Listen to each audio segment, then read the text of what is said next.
네, 오늘 우리 성경 말씀 누가복음 21장입니다. 우리 누가복음 21장 34절, 35절입니다. 36절까지. 누가복음 우리 21장 우리 34절부터 우리 36절까지를 보십시다. 누가복음 21장 우리 34절부터 우리 36절까지 우리 함께 보십시다. 우리 같이 보십시다. 너희는 스스로 조심하라. 그렇지 않으면 방탕함과 술취함과 생활의 염려로 마음이 둔하여지고 뜻밖의 그날이 덫과 같이 너희에게 임하리라. 이날은 온 지구상에 거하는 모든 사람에게 임하리라. 이러므로 너희는 장차 올 이 모든 일을 능히 피하고 인자 앞에 서도록 항상 기도하며 깨어 있으라 하시니라. 아멘. 복음서에는 종말에 대한 부분들이 기록이 되어져 있습니다. 그래서 종말론이라고 하는데 우리 그리스도인들이 한 가지 분명하게 정리되어져야 될 부분이 우리 종말론이라고 하는 부분입니다. 성경의 우리가 반드시 기억해야 될 교리 중에 그 7 기둥 가운데 마지막 기둥이 우리 종말론이다 하는 것입니다. 왜 반드시 종말론을 기억해야 되는가 하는 것은 내게 반드시 종말이 다가오기 때문이다. 나와 상관이 없는 것이 아니고 종말은 바로 나의 것이기 때문이다. 그래서 반드시 종말은 기억해야 되고 또 성경에서도 복음서에서도 이 종말에 대해서 반드시 기록을 해주고 있습니다. 우리 크게 우리 종말이라 하면 성경에서 말하는 종말, 다시 말하면 그 종말의 때가 언제냐라고 하는 것이 가장 중요한 부분인 것이죠. 언제 종말의 때인가? 성경을 전체적으로 보면 종말에 대해서 많이 말씀하시는데 우리가 기억해야 될 그 종말의 때, 특별히 신약 성경에서 말씀하고 있는 그 종말의 때라고 하는 것은 크게 보면 예수님께서 이 땅에 오신 그 초림의 때부터 이제 다시 오실 그 재림의 때까지 그 기간을 성경에서는 크게 종말의 때다 그렇게 말씀을 하고 있습니다. 그리고 보면 여러분들이 지금 살고 있는 이 시점 자체가 그 종말의 때를 살고 있다.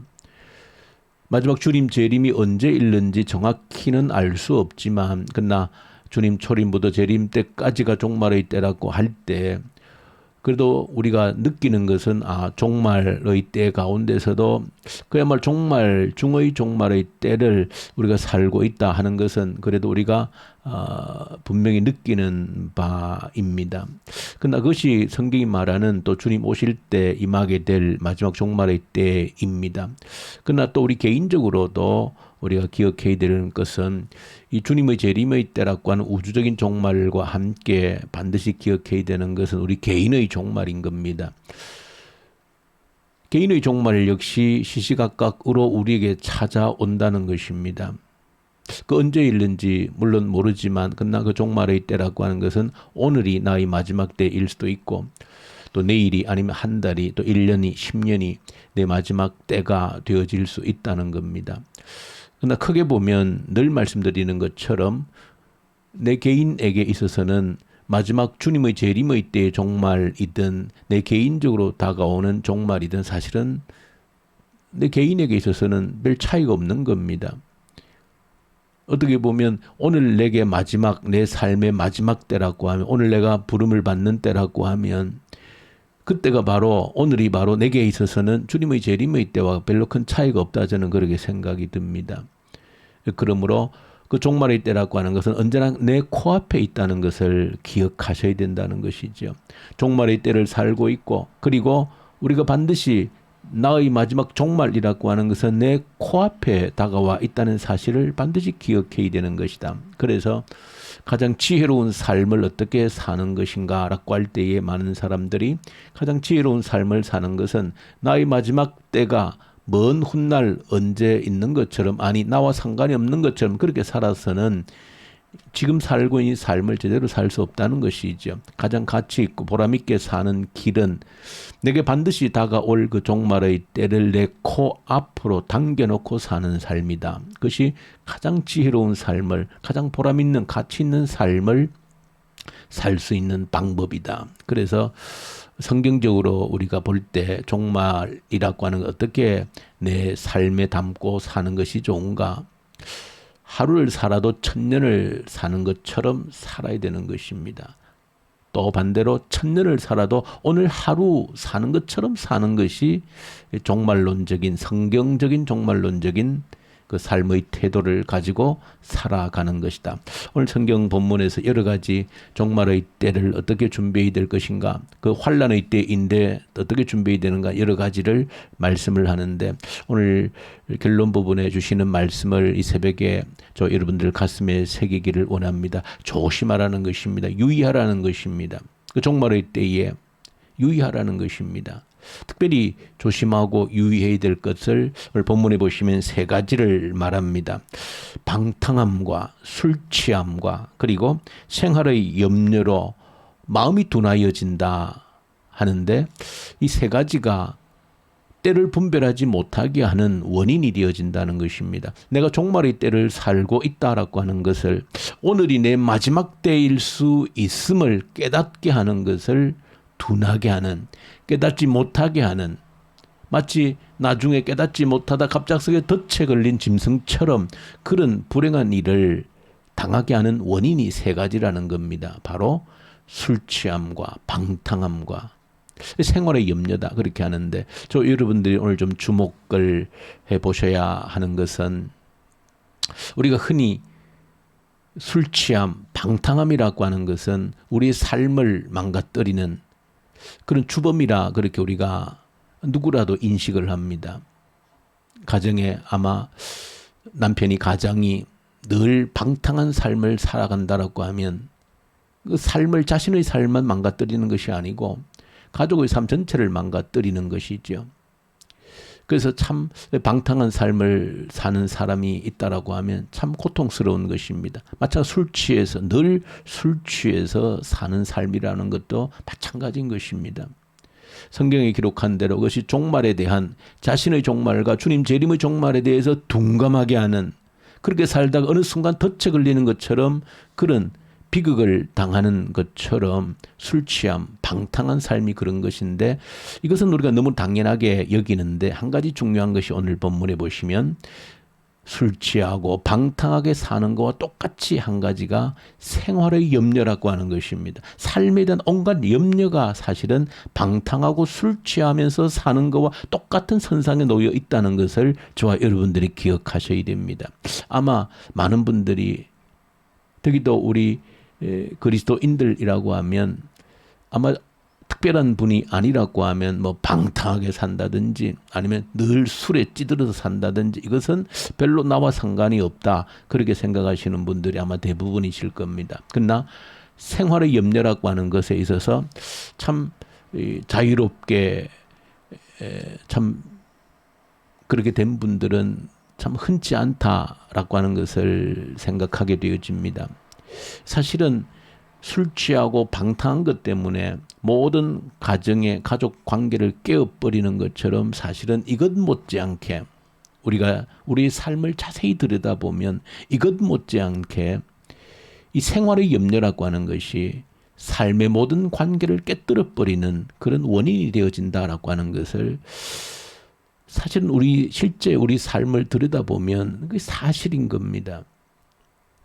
생활의 염려, 결국 생활의 염려라고 하는 것은 뭐 한 가지 꼭 집어서 얘기하면 돈의 문제입니다.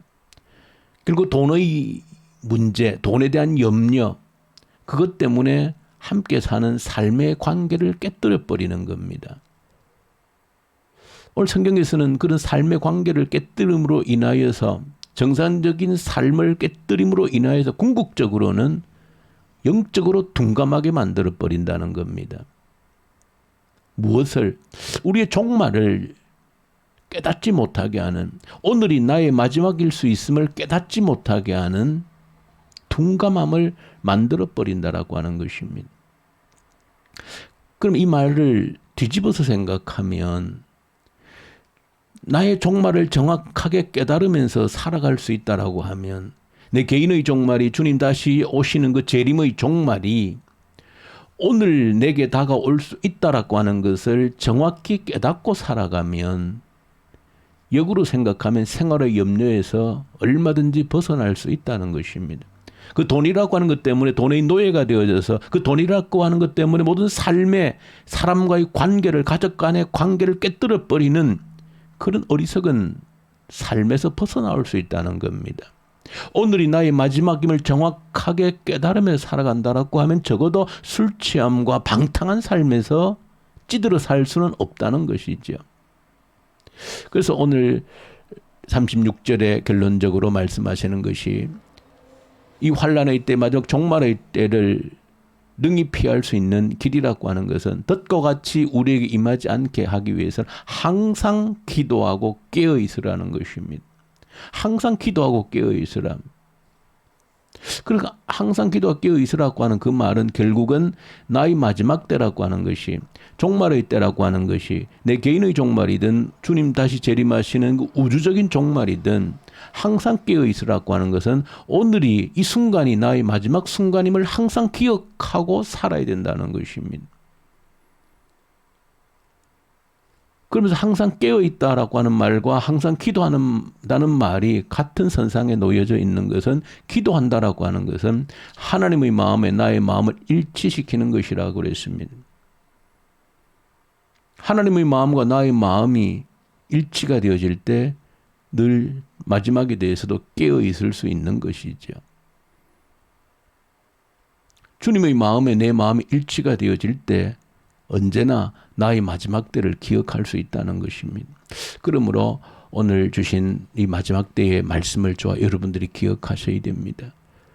생활의 염려로 우리의 마음이 둔하여지지 않도록, 오늘 예레미야서 우리 9장에 보시면은 예레미야를 통해서 계속해서 그 심판의 징계를 선포하는 가운데 주시는 말씀이 있습니다.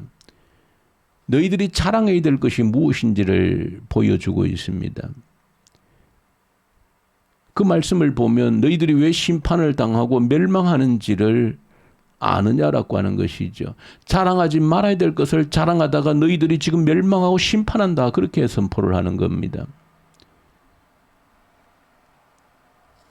그 예레미야는 이런 것들을 자랑하지 말라는 겁니다. 지혜를 자랑하지 말라는 겁니다. 학식을, 내가 지식이 있다, 알고 있다, 그런 미련한 것을 자랑하지 말고, 용사가 나는 용맹하다, 그거 자랑하지 말라는 겁니다. 부자가 나는 재물이 많다, 그거 자랑하지 말라는 겁니다. 너희들이 이런 것들을 자랑하다가 멸망하게 되어졌다는 겁니다. 너희들이 진정으로 자랑해야 될 것이 있는데 하나님 아는 것을 자랑하라, 그렇게 했습니다. 하나님을 알고 있는 것, 이게 자랑거리라는 겁니다. 두 번째로는 하나님은 사랑과 정의와 공의를 이 땅에서 실천해내기 원하는, 이루어내기 원하는 분임을 깨닫는 것이, 그것이 자랑거리라는 겁니다. 하나님이 무엇을 하실는지, 무엇을 하고 싶어 하는지를 모르는 것이 심판의 원인이 되어지는 것이고, 우리가 정말로 자랑해야 되는 것은 하나님이 어떤 일을 하기 원하신지를 안다는 것 자체가 우리의 자랑거리다. 기도로 깨어 있을 때 하나님이 뭘 하기를 원하시는지를 알게 되어지는 것이죠. 오늘 내 삶을 통해서 무엇을 하기를 원하시는지, 오늘 하루 나의 삶을 허락하신 하나님께서 내 삶을 통해서 어떤 일을 하기를 원하시는지, 부족하지만 그런 나를 통해서 사랑과 공의와 정의의 도구로 쓰시기를 원하신다라고 하는 것을 알고 깨닫는 것이, 그것이 우리의 자랑거리라는 것입니다. 돈이 많고 적음을, 그저 내가 힘이 있고 용기가 있고 지혜와 지식이 있고 학벌이 있고 이런 것들이 결코 우리의 자랑거리가 되어질 수 없다, 그렇게 예레미야는 선포하고 있습니다. 저 여러분들 꼭 기억하십시다. 종말의 때가 항상 내 코앞에 있다는 것을 기억하십시다. 그것을 기억할 때만이, 그런 영적인 감각을 가지고 둔감하지 않고 살아갈 때만이 예레미야가 선포한 것처럼 하나님께서 하시고자 하시는 그 일들에 존귀하게 쓰임받을 수 있는 그런 삶이 되어질 수 있다. 그렇지 않으면 덫과 같이 종말 임할 때 그런 비극적인 결말을 맞이할 수밖에 없다라고 하는 이 주님 말씀을 기억하고 이 새벽 저 여러분들 기도의 제목으로 삼을 수 있기를 간절히 소망합니다. 우리 주님 아버지 감사합니다. 항상 기도하고 깨어 있으라고 하는 주의 말씀을 하나님 이 새벽에 가슴에 새기게 해 주시옵소서. 마지막 때가 주님 말씀하신 그 종말의 때가 항상 내 코앞에 있음을 한시라도 잊지 않게 하여 주시옵소서. 술 취함과 방탕함과 생활의 염려로 영적 감각이 둔화되지 않도록, 무감각해지지 않도록 우리를 일깨워 주시옵소서. 예수님 이름으로 기도 올려드립니다. 아멘. 하늘에 계신 우리 아버지, 아버지의 이름을 거룩하게 하시며 아버지의 나라가 오게 하시며 아버지의 뜻이 하늘에서와 같이 땅에서도 이루어지게 하소서. 오늘 우리에게 일용할 양식을 주시고 우리가 우리에게 잘못한 사람을 용서하여 준 것 같이 우리 죄를 용서하여 주시고 우리를 시험에 빠지지 않게 하시고 악에서 구하소서. 나라와 권능과 영광이 영원히 아버지의 것입니다. 아멘. 우리 주신 말씀 가지고 간절히 우리 기도 올려드리십시다. 항상 종말의 때를 기억하는 지혜가 있게 해 주십시오. 이 나라를 올려드리십시다. 이 나라의 지도자들을 올려드리십시다. 하나님, 이 나라의 정말로 나라를 위해서 자신의 생명을 드릴 수 있는 그런 헌신된 지도자를 허락하시옵소서. 북한 땅을 올려드립니다. 저 백성들을 긍휼히 여기시고 굶주림에 시달리는 고통에서 벗어나게 하시고 복음의 계절 오게 하시고 악한 정권 소멸되게 하시옵소서. 특별히 우리 코로나 앞에서 우리의 믿음을 굳건히 다지는 기회가 되어져서 하나님의 뜻을 분별하며 다가올 미래의 세대를 준비하는 저희들 되게 해 주십시오. 특별히 오늘 금요일입니다. 기도할 때 우리 교회의 목장들, 작은 교회들입니다. 하나님 기억해 주십시오. 작은 교회를 통해서 양육하고 양육받는 이 놀라운 영적 일들이, 사역들이 풍성히 일어나게 하시옵소서. 영혼을 책임진 목자들에게 능력과 은혜를 주시고 맡겨진 생명들 한 생명도 잃어버리지 아니하도록 도와주시옵소서. 오늘 금요일도 밤에 함께 기도하는 금요 기도의 시간이 있습니다. 함께 성령 안에서 우리가 기도할 때 얼마나 놀라운 일들이 일어날 수 있는지 기억하는 이 저녁 되게 해 주십시오. 우리 선교연장의 우리 선교사님들, 터키, 이집트, 인도 선교사님들 이 새벽에도 말씀과 성령으로 충만케 하여 주십시오. 특별히 김혜린 집사님, 또 우리 정수자 집사님, 또 간절히 우리 주님께 기도로 올려드리십시다. 자, 우리 함께 기도하십시다.